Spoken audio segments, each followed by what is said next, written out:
की क्लास में पिछली क्लास में हमने 62 नंबर क्वेश्चन तक कर लिया था। अब चलते हैं अगले क्वेश्चन पर। अगला क्वेश्चन देखिए। अगला क्वेश्चन है 63 नंबर का। राजस्थान में अधिकतम वर्षा खालिस्तान से प्राप्त होती है। तो राजस्थान में जो अधिकतम वर्षा होती है ये दक्षिण पश्चिमी मानसून से प्राप्त होती है। ऑप्शन नंबर डी हमारा हो जाएगा आंसर। ठीक है। और एक बात आपको ध्यान रखनी होती है कि सर्दी में जो वर्षा होती है, सर्दी में वर्षा जो राजस्थान में होती है उसको क्या बोलते हैं? तो उसको बोलते हैं मावठ बोलते हैं। क्या बोलते हैं? मावठ बोलते हैं। ये बात आपको ध्यान में रखनी है। चलते हैं अगले क्वेश्चन पर। अगला क्वेश्चन देखिए। राजस्थान के कंटीले वनों में कई प्रकार की घास पाई जाती है। उनमें सबसे प्रमुख घास की पहचान कीजिए। तो सबसे प्रमुख घास वो है, वो आपकी सेवण घास है। ऑप्शन नंबर ए हो गया है आंसर। आपकी जो सेवण घास है ये कहां पर पाई जाती है? ये पाई जाती है पश्चिमी राजस्थान में। पश्चिमी राजस्थान में ये घास पाई जाती है। इसके अलावा जो सेवण घास है ये कौन सी जलवायु में पाई जाती है?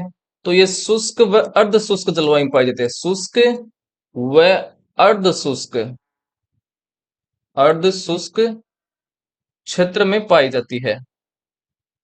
अगली बात है इसमें, ये कहां कहां पर पाई जाती है? तो ये पाई जाती है जैसलमेर, जैसलमेर, बीकानेर, बाड़मेर, इन जिलों में ये घास पाई जाती है सेवण घास। सेवण घास जो होती है ये क्या होती है? सूखा प्रतिरोधी होती है। सूखा प्रतिरोधी घास होती है, अर्थात सूखे में भी ये उगी रहती है।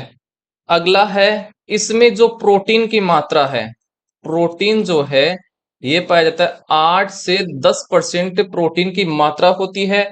और जो आपकी सेवण घास है ये पशुओं के चारे का स्रोत है। पशुओं के चारे का स्रोत है। तो ये हो गया आपका सेवण घास के बारे में। ठीक है। अब चलते हैं अगले क्वेश्चन पर। अगला क्वेश्चन देखिए। अगला क्वेश्चन है, राजस्थान का कौन सा राष्ट्रीय उद्यान विश्व विरासत सूची में शामिल किया गया है? तो विश्व विरासत सूची में शामिल किया गया है केवलादेव राष्ट्रीय उद्यान को। और केवलादेव राष्ट्रीय उद्यान आपका है कहां पर? भरतपुर में। तो ये आपका भरतपुर में है। इसको विश्व धरोहर सूची में, इसको धरोहर सूची में कब शामिल किया गया था? तो इसको विश्व धरोहर सूची में शामिल किया गया था आपका 1985 में। 1985 में इसको विश्व धरोहर सूची में शामिल किया गया था। आपका केवलादेव राष्ट्रीय उद्यान है, यह सबसे छोटा नेशनल पार्क है। सबसे छोटा राष्ट्रीय उद्यान है, राष्ट्रीय उद्यान अर्थात नेशनल पार्क है। और इसका जो क्षेत्रफल है वो कितना है? वो है 28 किलोमीटर स्क्वायर, वर्ग किलोमीटर है। तो ये हो गया आपका किसके बारे में? केवलादेव राष्ट्रीय उद्यान के बारे में। अब बात कर लेता हूं किसके बारे में? रणथंभौर राष्ट्रीय उद्यान के बारे में। रणथंभौर राष्ट्रीय उद्यान आपका सवाई माधोपुर में है। सवाई माधोपुर में रणथंभौर राष्ट्रीय उद्यान है। जो रणथंभौर राष्ट्रीय उद्यान है ये सबसे बड़ा राष्ट्रीय उद्यान है। सबसे बड़ा राष्ट्रीय उद्यान, राष्ट्रीय उद्यान है। और इसका जो क्षेत्रफल है वो है 282 वर्ग किलोमीटर। 282 किलोमीटर स्क्वायर अर्थात वर्ग किलोमीटर है। ठीक है। सरीस का राष्ट्रीय उद्यान है। सरीस का राष्ट्रीय उद्यान ये आपका अलवर में है। कहां पर है? अलवर में है। और अलवर में आपको ध्यान में रखना है बाला किला है। कौन सा किला है? बाला किला। इसके अलावा अलवर में भानगढ़ किला भी है। भानगढ़ किला जो भूत प्रेतों के लिए जाना जाता है। अगला है मुकुंदरा पहाड़ी अभ्यारण्य। मुकुंदरा पहाड़ी जो अभ्यारण्य है ये पाया जाता है कोटा में। कहां पर है? कोटा में। तो ये इतनी बात याद करनी है आपको इसमें, इसके बारे में। अब चलते हैं अगले क्वेश्चन पर। अगला क्वेश्चन देखिए। अगला क्वेश्चन है, सरकारी और निजी व्यक्तियों अथवा समुदाय से संबंधित वन और अकृष्य भूमि कहलाती है।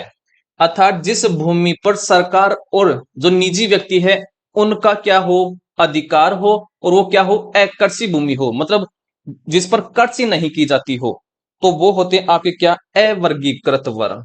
अवर्गीकृत वन होते हैं। ठीक है। अब सुनिए, जो आपका वनों को प्रशासनिक प्रशासनिक दृष्टि के आधार पर इसका वर्गीकरण किया गया है। और कितने भागों में बांटा गया है, 3 भागों में बांटा गया है। ठीक है, 3 भागों में इनको बांटा गया है। पहला तो हो जाएगा आरक्षित वन। आरक्षित वन, जो आरक्षित वन होते हैं इन पर सरकार का क्या होता है, नियंत्रण होता है। सरकार के अंडर में ये वन रहते हैं। इसमें जो निजी व्यक्ति हैं उनका कोई हस्तक्षेप नहीं रहता है। दूसरा है आपका सुरक्षित वन। सुरक्षित वन, जो सुरक्षित वन होते हैं इनसे इनमें क्या हो सकते हैं, निजी व्यक्ति लकड़ी वगैरह बीन सकते हैं, लकड़ी वगैरह काट सकते हैं। और तीसरा है आपका अवर्गीकृत वन। अवर्गीकृत वन, जिस पर क्या निजी व्यक्ति व सरकार का क्या होता है, नियंत्रण होता है। ठीक है, और ये क्या होती है, इस पर कृषि भी नहीं की जाती है। तो प्रशासनिक दृष्टि के आधार पर वनों को 3 भागों में बांटा गया है, आरक्षित वन, सुरक्षित वन और अवर्गीकृत वन। आरक्षित वन सरकार के नियंत्रण में होते हैं। आरक्षित वनों पर किसी भी प्रकार का निजी व्यक्तियों का हस्तक्षेप नहीं होता है, अर्थात वहां से कोई लकड़ी वगैरह कुछ बीन नहीं सकते, अर्थात वहां पर मानव गतिविधियां क्या होती है, निषेध होती है। सुरक्षित वन जो होते हैं, सुरक्षित वन में लकड़ी वगैरह अर्थात मानव की कुछ गतिविधियां हो सकती हैं। और अवर्गीकृत वन आपके निजी व्यक्ति और सरकार के नियंत्रण में होते हैं, ये अकृषि योग्य होते हैं। ठीक है, अब चलते हैं अगले क्वेश्चन पर। अगला क्वेश्चन देखिए, सीता माता वन्य जीव अभ्यारण्य स्थित है। तो सीता माता जो वन्य जीव अभ्यारण्य है वो वैसे प्रतापगढ़ में है, लेकिन यहां पर ऑप्शन नहीं दे रखा है। अब प्रतापगढ़ पड़ता है पास में किसके, चित्तौड़गढ़ के। तो ऑप्शन नंबर ए हो जाएगा आंसर। देखिए अधीनस्थ बोर्ड ने इसको चित्तौड़गढ़ ही माना है। क्यों माना है, क्योंकि प्रतापगढ़ जो होता है ये चित्तौड़गढ़ के पास में स्थित है, इसलिए चित्तौड़गढ़ को यहां पर राइट आंसर माना है। तो जो सीता माता अभ्यारण्य है, सीता माता वन्य जीव अभ्यारण्य, वन्य जीव अभ्यारण्य, ये है कहां पर, ये है आपके प्रतापगढ़ में। प्रतापगढ़ में है सीता माता जो अभ्यारण्य है। यहां पर क्या पाई जाती है, उड़न गिलहरी। उड़न गिलहरी के लिए भी क्या है, प्रसिद्ध है। तो यहां पर उड़न गिलहरी पाई जाती है, इसलिए यहां पर, इसके अलावा आपके यहाँ पर चौसिंगा भी पाया जाता है। चौसिंगा के लिए भी क्या है, प्रसिद्ध है।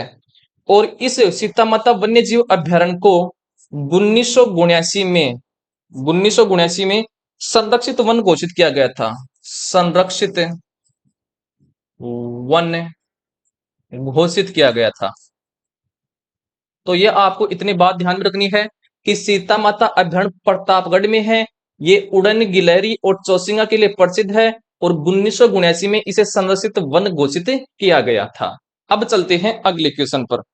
अगला क्वेश्चन देखिए, अगला क्वेश्चन है, निम्नलिखित प्राकृतिक संसाधनों में से किसके लिए संरक्षण की आवश्यकता नहीं होती है। तो किसके लिए आवश्यकता नहीं होती है, देखिए जो जल होता है, जल के लिए तो संरक्षण की आवश्यकता होती है, अर्थात जल प्रदूषित वगैरह होता है तो इसके लिए आवश्यकता होती है। वायु के लिए भी आवश्यकता होती है, जैसे गंध आ जाए, दुर्गंध सुगंध वगैरह, ये भी वायु भी क्या होती है, प्रदूषित होती है। मृदा भी क्या होती है आपकी, प्रदूषित होती है। लेकिन क्या सौर ऊर्जा प्रदूषित आपकी प्रदूषित होगी, सौर ऊर्जा हमें सूर्य से प्राप्त होती है, तो इसका संरक्षण करने की आवश्यकता नहीं है। तो ऑप्शन नंबर डी हमारा क्या हो जाएगा, आंसर हो जाएगा। ठीक है, अगला क्वेश्चन देखिए। अगला क्वेश्चन है, सूची प्रथम को सूची सेकंड के साथ मिलान हमें करना है। एक तरफ दे रखा है राजस्थान की झील, और दूसरी तरफ दे रखा है इनके नगर शहर जहां पर ये अवस्थित है। पहला है आना सागर झील। आना सागर झील कहां पर है, तो आना सागर झील आपका अजमेर में है। तो ए में आ जाएगा 3। 3 कहां पर है? तो देखिए सी में नहीं है और डी में नहीं है, ये कट गए हैं। अगला है ताल छापर अभ्यारण्य। तो ताल छापर जो झील होती है ये आपके चूरू में पाई जाती है, और ताल छापर अभ्यारण्य भी कहां पर है? चूरू में है। तो बी में आ गया है 1। बी में 1 कहां पर है? तो ए में नहीं है, बी हमारा क्या हो जाएगा? आंसर हो जाएगा। अब सरदार संबंध कहां पर स्थित है? तो सरदार संबंध आपके पाली में स्थित है, तो ये आपके पाली में स्थित है। और टोरडी सागर है, ये आपके कहां पर है? टोंक में है। तो ये बात आपको ध्यान में रखनी है, ठीक है। तो आना सागर हो गई है अजमेर में, ताल छापर आ गई है चूरू में, सरदार संबंध जो हो गई है ये आ गई है पाली में, और टोरडी सागर आ गई है कहां पर? टोंक में आ गई है, ठीक है। अगला क्वेश्चन देखिए।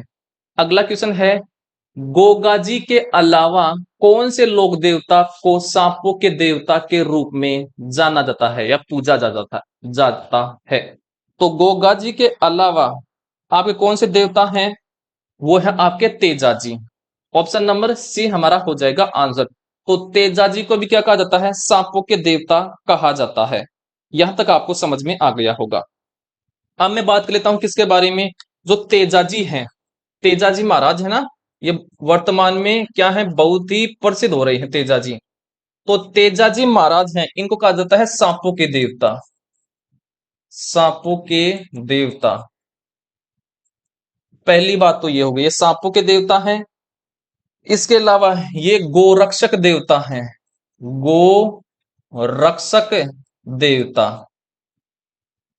तो गोरक्षक देवता भी तेजाजी को कहा जाता है। इसके अलावा इनको नाग देवता भी कहा जाता है। सांपों के देवता और नाग देवता एक ही बात हो गई है। अगला है कि जो तेजाजी हैं इनको काला और बाला के देवता, ये क्वेश्चन कई बार आया है। काला बाला के देवता वो है तेजाजी महाराज, काला बाला के देवता। इसके अलावा कर्षि कार्यों के देवता, कर्षि कार्यों के देवता, ये भी कहा जाता है आपको तेजाजी को।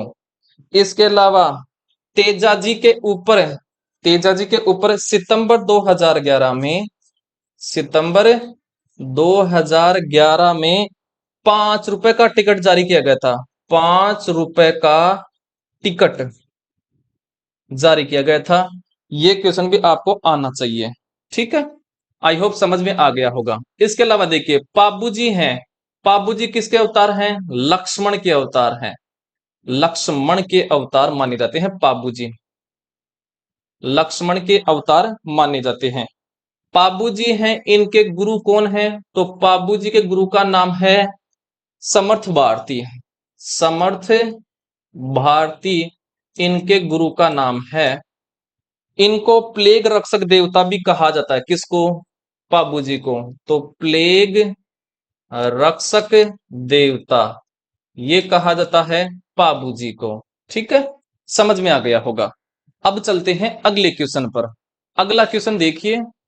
अगला क्वेश्चन है, संतों का जीवन वृतांत जो कि राजस्थानी भाषा में काव्य रूप में उपलब्ध है कहलाता है। तो वो क्या कहलाता है? संतों का जीवन वृतांत, तो वो आपका कहलाता है क्या? पारची कहलाता है। ऑप्शन नंबर बी हमारा हो जाएगा आंसर। तो पारची क्या है? संतों का जीवन वृत्तांत है, यानी उनके जीवन के बारे में जो राजस्थानी भाषा में काव्य रूप है, काव्य लिखे हैं, उनको बोलते हैं पारची बोलते हैं। अब यहां पर एक है वात।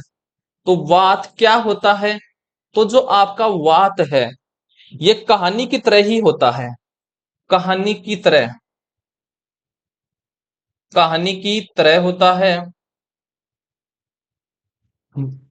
जैसे फॉर एग्जाम्पल आपने सुना होगा क्या? वीरमदेव सोनग्रारी वात है, वीरम देव सोनगरा रिवात, ठीक है। तो इस प्रकार से बात होती है, कहानी की तरह ही होती है। अब चलते हैं अगले क्वेश्चन पर। अगला क्वेश्चन देखिए। अगला क्वेश्चन है, 2011 की जनगणना के अनुसार राजस्थान राज्य का जनसंख्या घनत्व खालिस्तान प्रति व्यक्ति वर्ग किलोमीटर था। तो वो कितना था? तो वो था आपका 201 व्यक्ति प्रति वर्ग किलोमीटर था।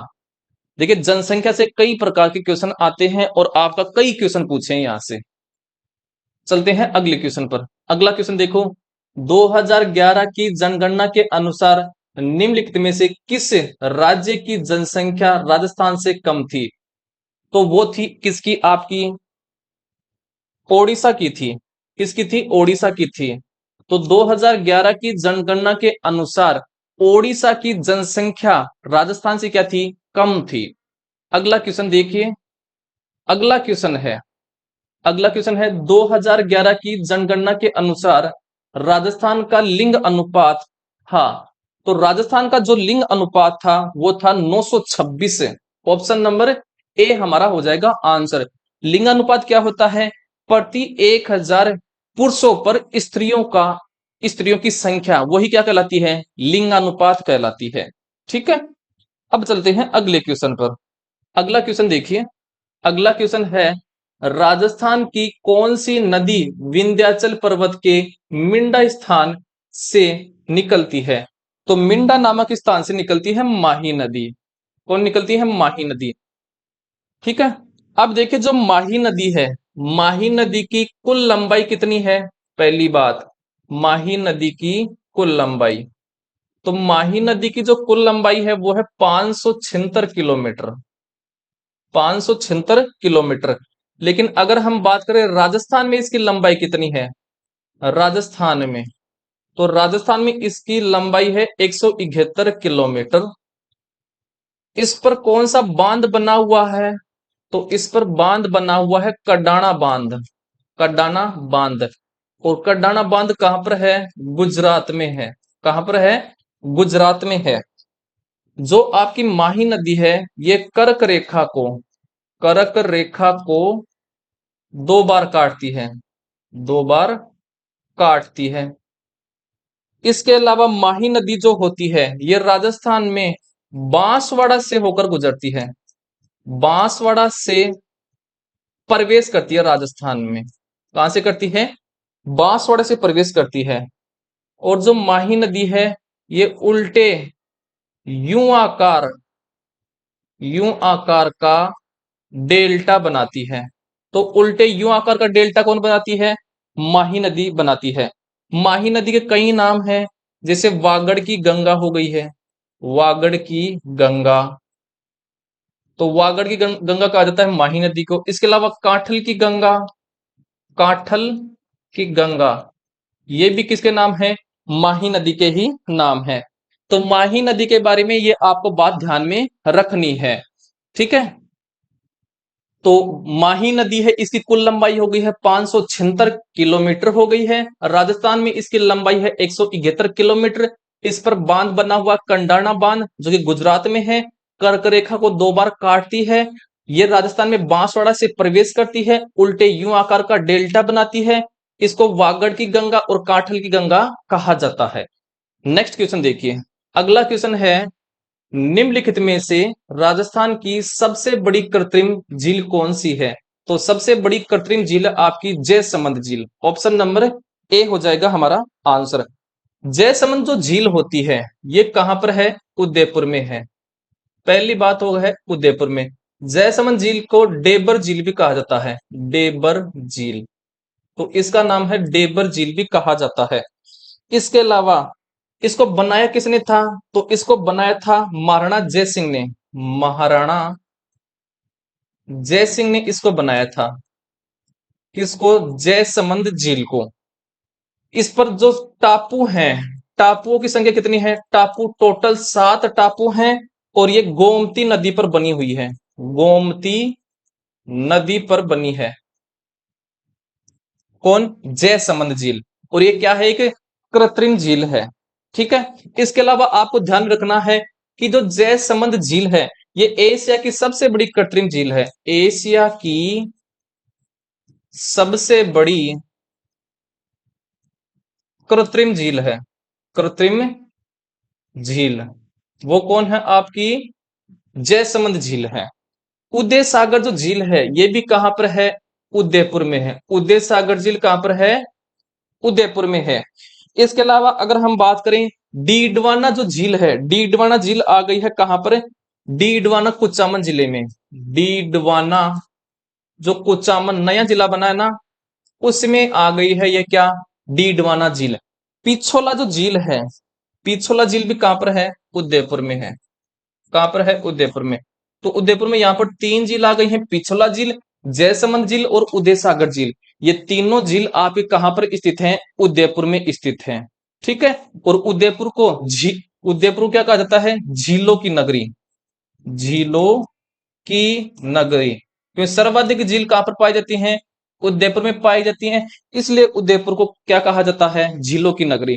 इसके अलावा उदयपुर को सफेद शहर भी कहा जाता है। सफेद शहर, ये भी उदयपुर को ही कहा जाता है।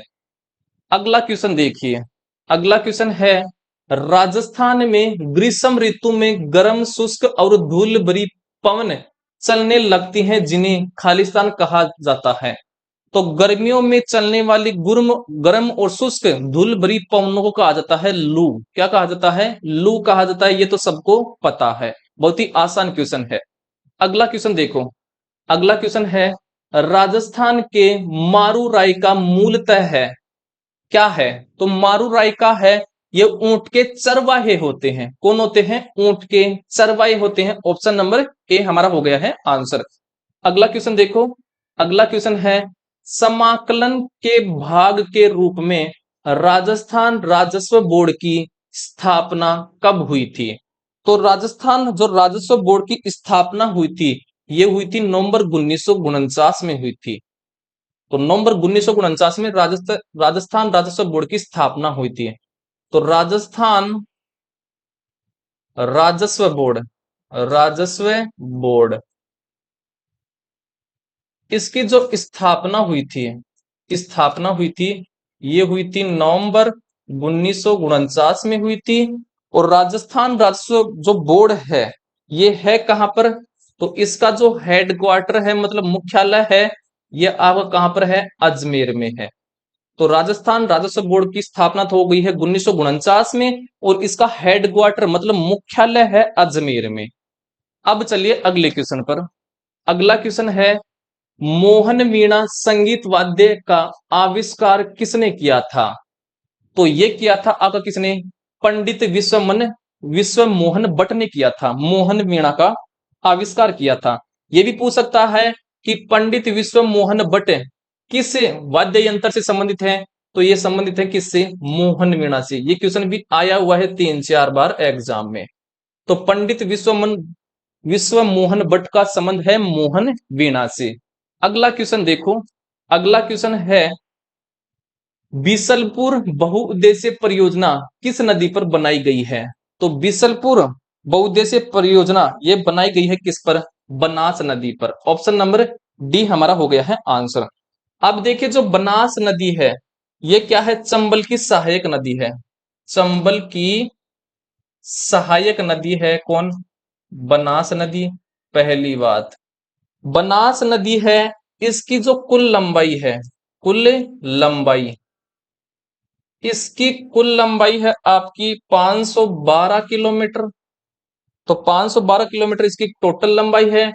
इसको वन की आशा कहा जाता है। वन की आशा अर्थात वर्णाशा भी कहा जाता है। और इंग्लिश में बोलते हैं, ध्यान में रखना है, पूछ सकता है, होप ऑफ फॉरेस्ट, ये कहा जाता है इंग्लिश में। पूछ सकता है होप ऑफ फॉरेस्ट किस नदियों कहा जाता है? तो वो कहा जाता है किसको? बनास नदी को, अर्थात वन की आशा कहा जाता है। और बनास नदी का जो उद्गम होता है, उद्गम अर्थात निकलती कहां पर है? उद्गम होता है इसका खमनोर की पहाड़ी से। खमनोर की पहाड़ी से इसका उद्गम होता है। और खमनोर की पहाड़ी कहां पर पड़ती है? राजसमंद में पड़ती है। कहां पर पड़ती है? राजसमंद में पड़ती है। तो ये हो गया इसके बारे में। माही जो नदी है, माही नदी को वागड़ की गंगा कहा जाता है। वागड़ की गंगा। इसके अलावा काठल की गंगा कहा जाता है। काठल की गंगा। माही जो नदी है, ये कर्क रेखा को 2 बार काटती है। कर्क रेखा को 2 बार काटती है। ठीक है। चंबल नदी होती है, उसको बारहमासी नदी कहा जाता है। बारहमासी नदी, इसको कहा जाता है चंबल नदी को। ठीक है, अब चलते हैं अगले क्वेश्चन पर। अगला क्वेश्चन देखिए, अगला क्वेश्चन है कौन सी बहुउद्देशीय परियोजना राजस्थान में बोरखेड़ा स्थान पर स्थित है। देखिए बोरखेड़ा जो स्थान है ये कहां पर है, बांसवाड़ा में है। कहां पर है, बांसवाड़ा में। तो बांसवाड़ा में आपकी कौन सी नदी है, कौन सी परियोजना है। तो बांसवाड़ा में आपकी जो परियोजना है वो है आपकी कौन सी, माही बजाज सागर है। ऑप्शन नंबर ए हो जाएगा हमारा आंसर। तो ये है कहां पर, बोरखेड़ा स्थान पर, बोरखेड़ा। और बोरखेड़ा पड़ता कहां पर है, बांसवाड़ा में पड़ता है। कहां पर पड़ता है, बांसवाड़ा में पड़ता है।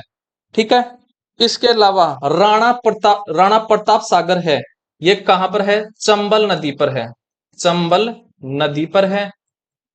इसके अलावा राणा प्रताप सागर है, ये रावत भाटा चित्तौड़गढ़ में है, रावत भाटा चित्तौड़गढ़ में है, रावत भाटा चित्तौड़गढ़ में है।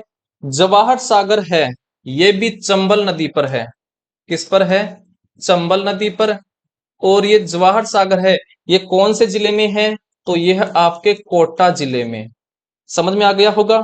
सिद्धमुख परियोजना है, इसका संबंध कौन से जिले से है, हनुमानगढ़ व चूरू से है। सिद्धमुख परियोजना का संबंध, तो इसका संबंध है हनुमानगढ़ और चूरू से है। माही बजाज सागर जो है ये माही नदी पर बना है, माही नदी पर।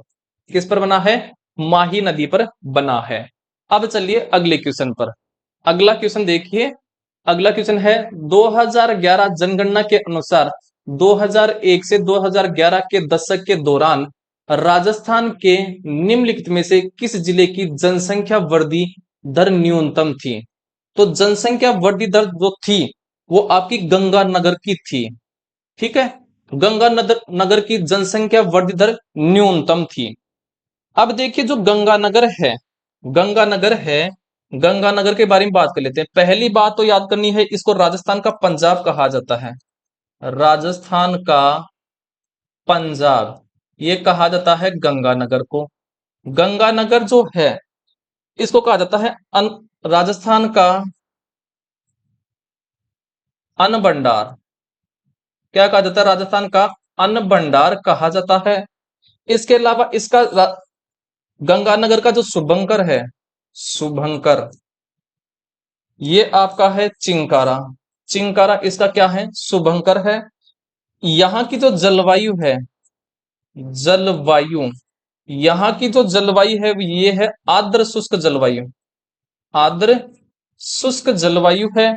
इसके अलावा जो गंगानगर है, गंगानगर में आपका सूरतगढ़ कृषि फार्म है, सूरतगढ़ कृषि फार्म ये आपके कहां पर है, गंगानगर में है। और ये किसकी सहायता से बनाया गया था, तो ये रूस की सहायता से स्थापित किया गया था, रूस की सहायता से स्थापित किया गया था। इसके अलावा गंगानगर में ही क्या है, सूरतगढ़ थर्मल पावर प्लांट है। तो सूरतगढ़ थर्मल पावर प्लांट है, सूरतगढ़ थर्मल पावर प्लांट भी गंगानगर में है। इसके अलावा आपके गंगानगर में रंग महल सभ्यता भी है, रंग महल सभ्यता भी कहां पर है, गंगानगर में है। तो ये बात ध्यान में रखनी है आपको गंगानगर के बारे में। और गंगानगर कहां पर है, उत्तरी भाग में है। तो गंगानगर आपके उत्तरी भाग में है, उत्तरी भाग में है। ठीक है, समझ में आ गया होगा। अब चलिए अगले क्वेश्चन पर। अगला क्वेश्चन है उदय शाही, गजर शाही, शिव शाही एवं विजय शाही इत्यादि राजस्थान के किस परिधान से संबंधित है। तो उदय शाही, गजर शाही और शिव शाही और विजय शाही ये क्या है, आपकी पगड़ियों के प्रकार हैं। क्या है, पगड़ियां हैं। और पगड़ी होती है ये राजस्थान के लोगों का क्या क्या होती है, गौरव। तो राजस्थान का गौरव होती है पगड़ी। ठीक है, अब चलिए अगले क्वेश्चन पर। अगला क्वेश्चन देखिए, अगला क्वेश्चन है कालबेलियों के प्रमुख वाद्य का नाम बताइए। तो कालबेलियों का प्रमुख वाद्य यंत्र क्या है, पुंगी है। क्या है, पुंगी है। ऑप्शन नंबर डी हमारा क्या हो गया है, आंसर हो गया है। और पुंगी क्या है, देखिए फूक से बजाई जाती है। फूंक से बजाए जाने वाले वाद्य यंत्र क्या कहलाते हैं? सुशिर वाद्य यंत्र। तो ये सुशिर वाद्य यंत्र है, सुशिर वाद्य यंत्र है। जो फूंक से बजाते हैं उनको बोलते हैं सुशिर वाद्य यंत्र कहा जाता है। इसके अलावा देखिए आपका अलगोजा है, अलगोजा भी किससे बजाया जाता है? फूंक से। तो ये भी क्या है? सुशिर वाद्य यंत्र है, सुशिर वाद्य यंत्र है। ठीक है। इसके अलावा जो अलगोजा है, इसका प्रमुख कलाकार कौन है? अलगोजा का प्रमुख कलाकार ये है रामनारायण चौधरी। कौन है? रामनाथ चौधरी, रामनाथ चौधरी। ये क्या है? अलगोजा के प्रमुख कलाकार हैं। अलगोजा है ये प्रमुख रूप से कहां पर प्रचलित है? तो यह है हाड़ौती और अलवर क्षेत्र में। हाड़ौती व अलवर में ये क्या है? प्रचलित है, प्रचलित है। तो ये हो गया किसके बारे में? अलगोजा के बारे में। अब बात कर लेते हैं सारंगी के बारे में। सारंगी जो है ये क्या है? तत्वाद्य यंत्र है, तत्वाद्य यंत्र है। क्यों है? क्योंकि इस पर तार होते हैं, तो तार से जिसको बजाया जाता है, जिस वाद्य यंत्र को, उसको बोलते हैं तत्वाद्य यंत्र। और ये किससे बनाई जाती है? सागवान की लकड़ी से बनाई जाती है, सागवान लकड़ी से सारंगी को बनाया जाता है। इसके अलावा इसमें तार व बकरे की आंत भी होती है, तार व बकरे की आंत। इन तीनों को मिलाकर के क्या बनाया जाता है? सारंगी बनाई जाती है। अब बात कर लेता हूं किसके बारे में? रावण हत्था, रावण हत्था। तो आपका जो रावण हत्था है ये अब क्या है? राजस्थान का सबसे प्राचीन वाद्य यंत्र है। राजस्थान का सबसे प्राचीन वाद्य यंत्र है, वाद्य यंत्र है।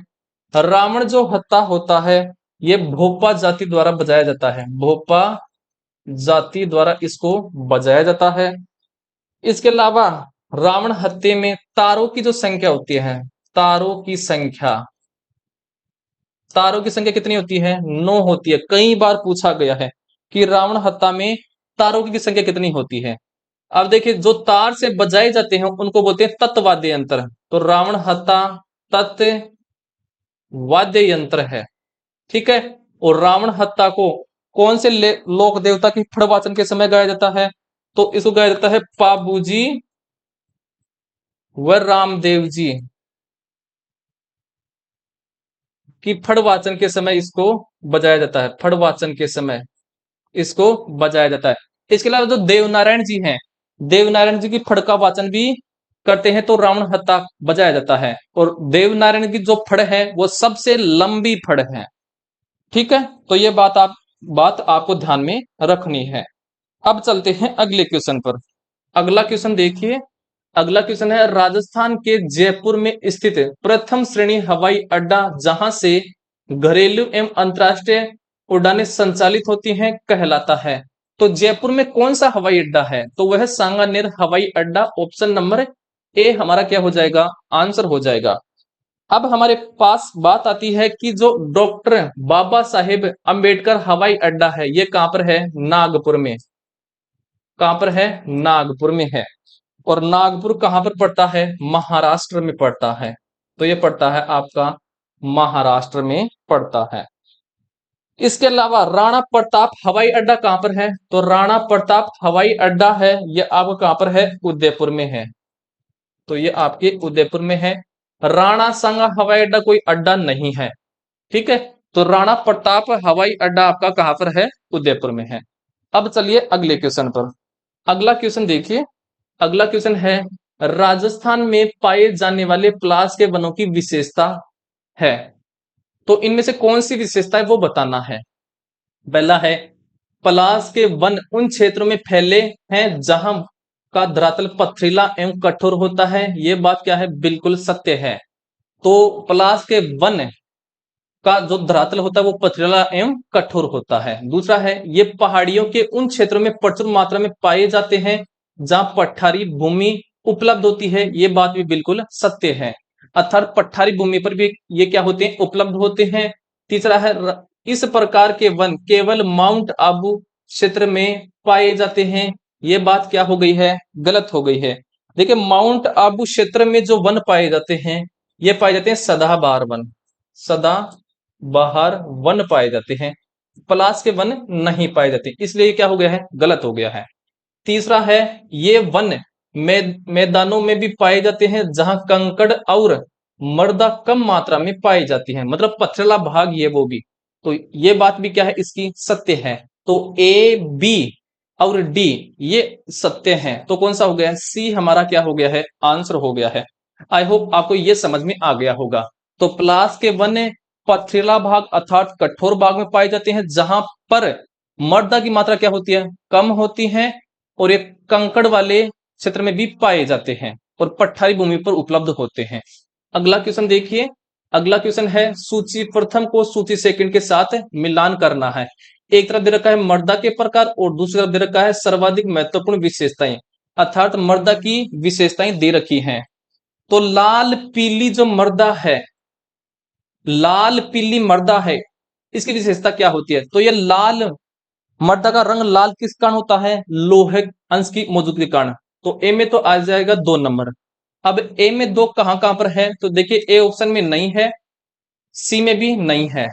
अब चलिए मरुस्थलीय मृदा, जो मरुस्थलीय मृदा होती है इसमें जल धारण एवं शोषण की क्षमता क्या होती है, कम पाई जाती है, तो ये हो जाएगा 3 नंबर। तो बी में 3 नंबर किसमें है, तो बी में 3 नंबर ये है आपका ऑप्शन नंबर डी हमारा हो गया है आंसर। अब काली जो मृदा होती है, काली मृदा, काली मृदा में चीका प्रधान मृदा होती है, तो इसके लिए आ गया है 4। और जलोढ़ मृदा जो होती है, जलोढ़ मृदा में रेतीली दोमट संरचना होती है इसकी, अर्थात रेत अधिक इसमें पाई जाती है। तो ये हो गई है मृदा के बारे में। तो लाल पीली मृदा में लोहे अंश की मौजूदगी होती है, मरुस्थलीय मृदा में जल धारण एवं शोषण क्षमता कम पाई जाती है, काली मृदा में चीका प्रधान मृदा होती है, और जलोढ़ मृदा में रेत अधिक पाए जाने के कारण इसमें रेतीली दोमट संरचना क्या होती है, अधिक होती है। अगला क्वेश्चन देखिए। अगला क्वेश्चन है दांतों पर सोने की परत चढ़ाने का प्रक्रम कहलाता है। तो दांतों पर सोने की परत चढ़ाने का प्रक्रम कहलाता है राखन। ऑप्शन नंबर ए हो जाएगा आंसर। ये सही है, आप डाउट में मत रहना क्योंकि अधीनस्थ बोर्ड ने भी यही आंसर माना है। और राखन है या फिर रखन है, ये क्या है, राखन बोल दे या फिर रखन, ये किसका आभूषण है, ये दांत का आभूषण है, दांत का आभूषण। इसके अलावा आपका चूंप है, चूंप है ये भी किसका है, दांत का आभूषण है। लेकिन पूछ ले चौप आभूषण है, चौप, चौप है नाक का आभूषण, नाक का आभूषण, नाक का आभूषण है। मोकड़ी है, मोकड़ी ये हाथ कलाई का आभूषण है, हाथ की कलाई का आभूषण है। और कंदोरा है, कंदोरा कमर का आभूषण है, कमर का आभूषण कौन है, कंदोरा। ठीक है। तो दांतों पर सोने की परत चढ़ाने का प्रक्रम कहलाता है राखन कहलाता है। ऑप्शन नंबर ए हो गया है आंसर। अगला क्वेश्चन देखिए। अगला क्वेश्चन है फड़ के वाचन कौन करते हैं, तो फड़ के वाचन करते हैं भोपा जनजाति के लोग। तो भोपा जनजाति के लोग क्या करते हैं, फड़ का वाचन करते हैं। अब सुनिए, जो आपकी देवनारायण की जो फड़ होती है, देवनारायण जी, देवनारायण जी की जो फड़ है, इसकी जो फड़ है ये क्या होती है, सबसे लंबी फड़ होती है, सबसे लंबी फड़। और फड़ वाचन के समय क्या किया जाता है, तो फड़ वाचन के समय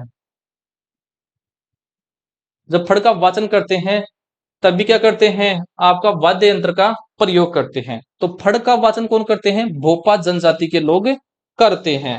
अब चलिए अगले क्वेश्चन पर।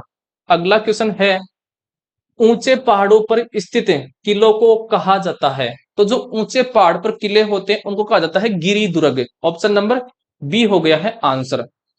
अब सुनिए, जो पारिख दुर्ग होते हैं, पारिख दुर्ग, पारिख दुर्ग के चारों ओर, चारों ओर क्या पाई जाती है, खाई पाई जाती है, खाई। ठीक है। तो इसके चारों ओर पाई जाती है खाई। और धानवन दुर्ग किसको कहा जाता है? तो जो मरुस्थल में दुर्ग होते हैं, मरुस्थलीय दुर्ग, मरुस्थलीय दुर्ग को क्या कहा जाता है? धानवन दुर्ग कहा जाता है। समझ में आ गया होगा। चलते हैं अगले क्वेश्चन पर। अगला क्वेश्चन देखो। अगला क्वेश्चन है, उत्तरी मेवाड़ के भीलों का प्रसिद्ध गीत है। तो उत्तरी मेवाड़ के भीलों का प्रसिद्ध गीत है हम सिद्धो। क्या है? हम सिद्धो गीत है। अब सुनिए, जो भील है, भील है, भील, ये जनजाति है, भील जनजाति है। ये दूसरी बड़ी जनजाति है, दूसरी सबसे बड़ी जाति है। पहले नंबर पर कौन आती है? पहले नंबर पर आती है मीणा जनजाति। मीणा सबसे बड़ी जनजाति है। भील जो होते हैं, इनका जो घर होता है, भीलों का घर, इनका घर कु या टापरा कहलाता है। कु या टापरा कहलाता है। और भील का अर्थ होता है तीर कमान। तीर कमान इनका अर्थ होता है, भील का अर्थ है। और ये क्या करते हैं? भील फड़ वाचन करते हैं। फड़ वाचन, फड़ वाचन करने का कार्य होता है भीलों का। और फेंटा होता है, भीलों में क्या होता है? फेंटा। फेंटा क्या होता है? तो फेंटा होता है कमर पर बांधे जाने वाला वस्त्र, कमर पर बांधे जाने वाला वस्त्र, ये होता है फेंटा। और ये किसमें होता है? भीलों में ही होता है। अगला क्वेश्चन देखिए। अगला क्वेश्चन है, कौन सी इमारत झुंझुनू का हवा महल के नाम से विख्यात है? तो झुंझुनू का हवा महल कहलाता है खेतड़ी महल। ऑप्शन नंबर डी हो गया हमारा आंसर। जग मंदिर है, ये कहां पर है? उदयपुर में है। जग मंदिर और जग निवास, ये दोनों उदयपुर में है। जसवंत थड़ा, जसवंत थड़ा कहां पर स्थित है? तो जसवंत थड़ा आपका जोधपुर में है। जसवंत थड़ा हो गया है जोधपुर में। और लालगढ़ पैलेस है बीकानेर में। कहां पर है? बीकानेर में है। ठीक है। नेक्स्ट क्वेश्चन देखिए। नेक्स्ट क्वेश्चन है, गागरोन किला कहां पर स्थित है? तो जो गागरोन का किला है, ये झालावाड़ में है। कहां पर है? झालावाड़ में स्थित है। गागरोन किले में ही क्या है? आपके मीठे शाह की दरगाह भी स्थित है। किसकी दरगाह स्थित है? मीठे शाह की। करौली में कौन सा किला है? तो करौली में तीमनगढ़ का किला स्थित है। तीमनगढ़ किला, यह आपका करौली में स्थित है।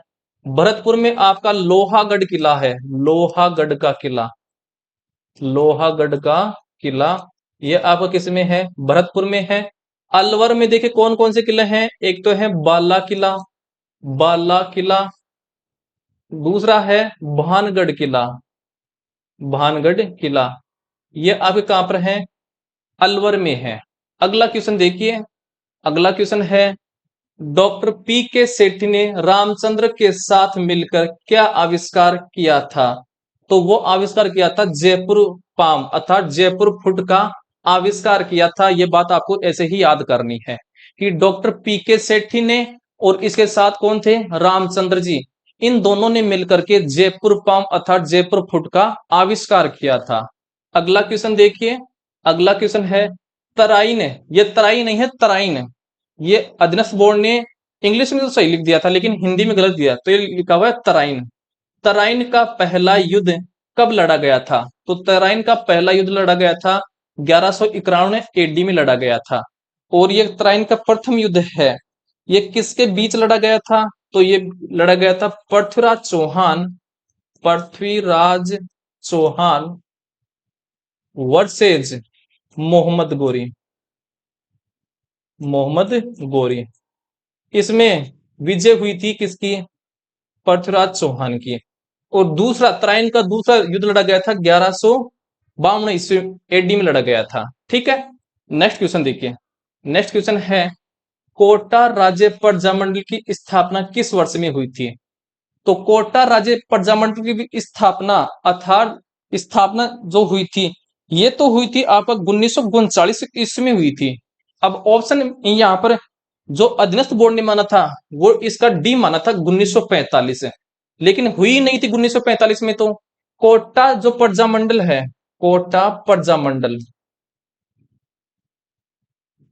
इसकी जो स्थापना हुई थी, इसकी जो स्थापना हुई थी वो हुई थी 1939 में हुई थी। कब हुई थी? 1939 में। और ऑप्शन में है ही नहीं 1939, और डी ऑप्शन माना था किसने, अधीनस्थ बोर्ड ने। तो आपको ध्यान में रखना है कोटा प्रजामंडल की स्थापना 1939 में हुई थी, और इसके जो संस्थापक हैं, इसके जो संस्थापक थे कोटा प्रजामंडल के, वो आपके नैनूराम शर्मा थे, नैनूराम शर्मा, और एक थे अबिन हरि, अबिन हरि, ये दो थे इसके क्या, संस्थापक थे। ठीक है, अगला क्वेश्चन देखिए। अगला क्वेश्चन है 2011 की जनगणना के अनुसार जनसंख्या आकार के आधार पर भारत में राजस्थान राज्य का क्या स्थान था। तो राजस्थान का स्थान था 8वां, ध्यान रखना है 8वां था। ठीक है, आप कंफ्यूज मत होना, 8वां स्थान था। आप सोच रहे हैं 7वां स्थान था, ये गलत है, 7वां स्थान 8वां स्थान था। तो 2011 की जनगणना के अनुसार जनसंख्या आकार के आधार पर भारत में राजस्थान का 8वां स्थान था। अब हम बात कर लेते हैं कि क्षेत्रफल की दृष्टि से कौन सा स्थान है राजस्थान का। तो क्षेत्रफल की दृष्टि से राजस्थान का जो भारत में जो स्थान है वो है प्रथम। कौन सा है, प्रथम स्थान है। ठीक है, ये दोनों बात आपको ध्यान में रखनी है। नेक्स्ट क्वेश्चन देखिए। अगला क्वेश्चन है, पुस्तक अनुभव वाणी में निम्नलिखित में से किसके आध्यात्मिक शिक्षण निहित हैं। तो वो है आपके किसके, रामचरण जी के।